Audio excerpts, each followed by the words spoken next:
Obsiko. Waa tokko si gaafadhu. Gaafa waan dhibba tokko hin agarre Amma akkasi jaalladhu beektaa garooti. hin beeku. Maal jechuudha? Tole deebii kee amma sirrii isaa si deebisuuf gaaffii kan biraa si gaafadhu.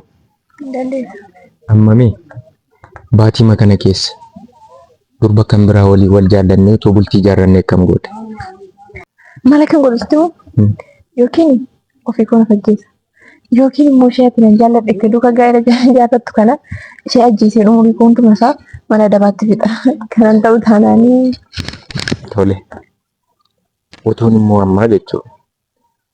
Si cinatti lubbuun koo dachee kanarraa darbite hoo?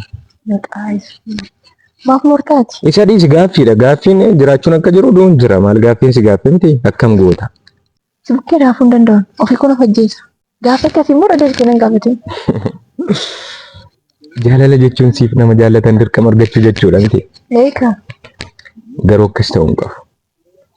Anas haa ta'u nama kamiyyuu yeroo jaallattu namni sun yoo si dhiisee deeme isaaf jettees nyaatan dhiisin.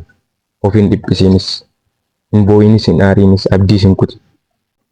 Sababa isaattis yoo nama jaalallee kee ta'e si dhiisee deeme sababa kootti dhiira hunda hin jibbiin maaliif? Dhiirri hundi tokko waan hin taaneef.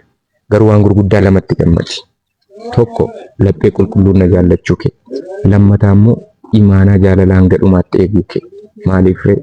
Anatu si ganee deeme malee amma lubbuu kee naa kennutti na jaallachaa jirta waan ta'eef jechuudha.